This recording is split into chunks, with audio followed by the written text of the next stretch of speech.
Olá, turma do nono ano, Colégio Novo Horizonte.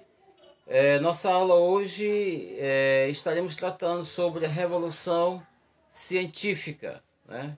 Dando continuidade à aula anterior do nosso capítulo 4. E aí, inicialmente, podemos dizer que essa Revolução Científica ela é uma teoria defendida pelos intelectuais lá pelo século 17, né? Lá pelo século 17, ou seja, defendida pelos intelectuais europeus.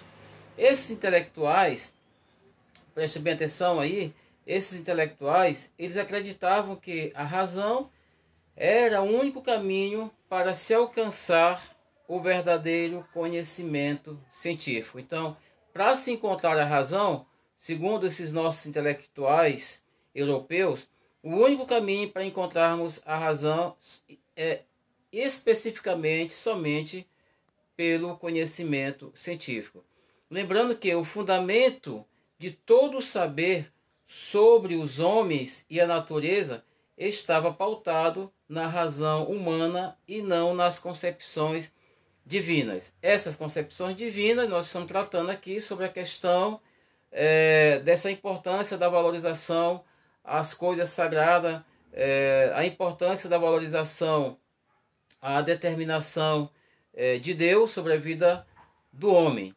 E aí é importante lembrar que essas concepções divinas, ela tem todo um predomínio durante a Idade Média. Então, durante a Idade Média, essas concepções divinas, aí sobretudo difundida pela Igreja Católica, ela tem uma força muito grande, ou seja, ela é muito difundida durante a Idade Média. E aí, se vocês forem fazer um resgate à própria história da Idade Média, vocês vão encontrar como é que realmente se comportava a Igreja Católica nesse tempo, né? A gente fala Igreja Católica sem desmerecer os demais segmentos religiosos, no sentido de que esse tempo da Idade Média era muito forte essa relação política da Igreja Católica com a sociedade. Não só uma relação religiosa, mas também uma relação política juntamente com o Estado. E aí nós temos as consequências desse paradigma, esse paradigma chamado paradigma racionalista. De maneira que os pensadores ao longo da modernidade se colocaram contra a religião e o clero. Então nós percebemos aqui que tem um predomínio da Igreja Católica e, por outro lado, nós temos aqui os racionalistas que se posicionam totalmente contra o clero e contra a Igreja Católica. Eles tinham as razões deles, que a gente não vai estar aqui aprofundando, porque nós vamos voltar a nossa atenção mais aqui relacionado com a Revolução Científica. Então, o que esses racionalistas, na verdade, defendiam eram os interesses europeus, né? Então, o que defendia os interesses, os intelectuais europeus, esses racionalistas, era apenas o método racional. Então, o método que era defendido por esses racionalistas aqui era o método racional, que levaria o homem a atingir as verdades por meio da ciência. Então, os racionalistas tinham essa compreensão que o método utilizado para encontrar a verdade científica que o homem deveria encontrar para achar essa verdade científica, então eles defendiam que seria o método racional. Ou seja, esse método racional levaria o homem a atingir a verdade, e essa verdade eles estão dizendo que seria a verdade da ciência. Então, através desse método racionalista, o homem entenderia as leis naturais de um acontecimento, obviamente, e todos os acontecimentos experimentados e comprovados cientificamente. Então, por meio desse método, através desse método, o homem entenderia as leis naturais de um acontecimento qualquer. Eles não estão aqui desmiuçando aquele acontecimento ou tal acontecimento. Então, todos os acontecimentos, aí é uma relação universal, todos os acontecimentos experimentados e comprovados cientificamente, né? Então, seria essa a defesa dos racionalistas. Agora, qual é a análise de alguns desses intelectuais? Eles vão analisar da seguinte maneira: eles afirmam, eles dizem que os procedimentos empíricos só teria resultados mais amplos se fosse empregados em favor do desenvolvimento da humanidade. Então, os procedimentos empíricos só teria resultados mais amplos se fosse empregados em favor da humanidade. Fora desse interesse, então não haveria procedimentos empíricos, né? Seria outra coisa, menos os procedimentos empíricos. Já no século XVII, tivemos aí o avanço da ciência. Esse avanço da ciência, então, nós vamos chamar de Revolução Científica. Então, qual era o método utilizado aqui na Revolução Científica? Nós tínhamos os métodos racionais, e nós colocamos agora aqui, que são os racionalistas, que defendiam o método racional. Nesse método, como as coisas eram estruturadas, como se estruturava esse método racionalista? Por meio dos debates e questionamentos, né? Por meio dos debates e questionamentos. E aí surge aqui, entre esses debates e grandes questionamentos, alguns pensadores, cientistas, de fundamental importância, que vale aqui ressaltar, como, por exemplo, Galileu Galilei, René Descartes, Isaac Newton, Immanuel Kant, Kant que já vai falar sobre a crítica da razão pura e a crítica da razão prática. E o que eles, na verdade, trouxeram de novo? Esses racionalistas. Eles trouxeram as novas concepções de mundo. Esses racionalistas tornaram-se a base do pensamento iluminista. Então, a base do pensamento iluminista, ela parte justamente aqui desses racionalistas: Galileu Galilei, René Descartes, Isaac Newton e Immanuel Kant. René Descartes, por exemplo, é o primeiro racionalista moderno conhecido na história. Então, seu princípio científico, qual seria? A dúvida metódica. Então, ele, para encontrar uma verdade, deve-se duvidar de todas as coisas. É ele que vai estar tratando também sobre o cogito ergo sum, o penso, logo existo.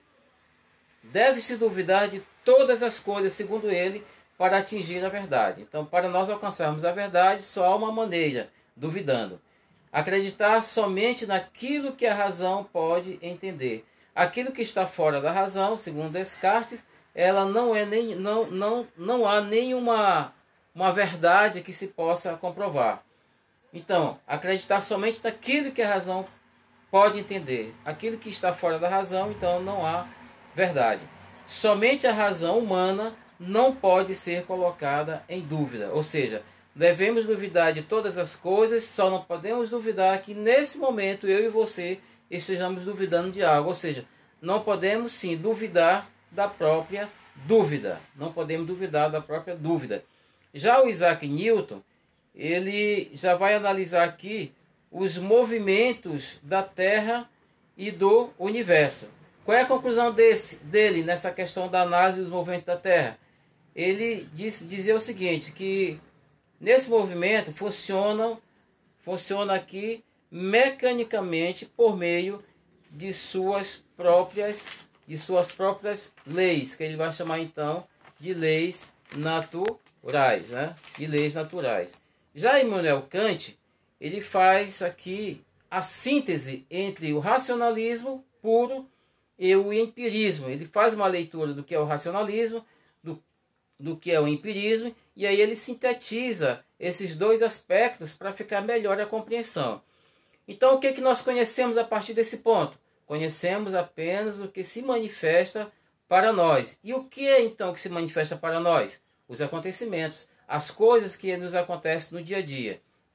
Então, vejam só, por meio desses acontecimentos, então nós traduzimos a partir de conceito do nosso entendimento. Então, a partir desses acontecimentos, nós vamos traduzir aquilo que acontece no nosso entendimento, aquilo que nós compreendemos que é possível compreender. Então, as coisas não se consegue acessar pela intuição, não se transformam em objetos científicos. Ou seja, ele repetindo, ele diz o seguinte: as coisas que não se consegue acessar pela intuição não se transformam em objetos científicos. Qual é a sua metodologia aqui que ele vai utilizar? Isso a gente acha lá na página 67 do livro de você. Então, cada ciência tem sua especificidade, é óbvio. A química tem a sua especificidade, a biologia, enfim, a filosofia. Cada ciência trata de um assunto particular, sem se envolver com outros tipos de ciência. A química vai tratar sobre os modelos atômicos. A geografia já vai tratar dos formatos dos planetas e suas variações, né? Suas variações, os seus vários tipos de formatos em relação à questão dos planetas. Aí ele apresenta aqui a geografia. Nós podemos ter aqui, por exemplo, algumas coisas que nós já estudamos. A Terra já foi considerada plana. Isso a geografia vai explicar. A Terra já foi considerada também quadrada. A Terra também já foi considerada redonda. Hoje, atualmente, se diz que esta Terra é achatada nos polos. Então isso é um estudo que a geografia vai fazer. Nós não vamos aprofundar, porque nosso assunto está relacionado diretamente com a filosofia. Isso aqui são apenas exemplos de ciências, né, que têm suas próprias especificidades. Então vamos entender aqui agora os métodos através de Aristóteles. O que Aristóteles vai tratar sobre a questão dos métodos? Ele diz que há dois caminhos. Ele fala raciocínio indutivo. Como é que é esse raciocínio indutivo? É parte de uma realidade particular para o geral, ou de uma lei geral para extrair dela as coisas particulares. Aí já temos aqui o chamado raciocínio dedutivo. Então, de um lado nós temos o raciocínio indutivo, que parte de uma realidade particular para geral, e o raciocínio dedutivo, que parte do geral para o particular. Muito bem. Aí a gente faz uma observação aqui, que na modernidade as ciências experimentais ganharam mais força entre os cientistas, e o método indutivo foi considerado o caminho que os modernos achavam que era o mais perfeito.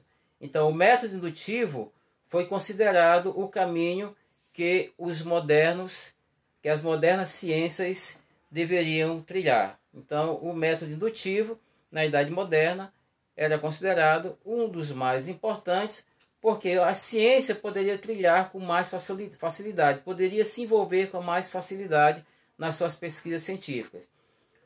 Um dos defensores do método indutivo seria aqui Francis Bacon. O que ele acreditava? Acreditava que o verdadeiro objetivo da ciência era ajudar a melhorar as condições de vida dos seres humanos. E, ao mesmo tempo, a experiência científica seria o melhor caminho para poder compreender essa relação do homem. Isso afirma o Bacon.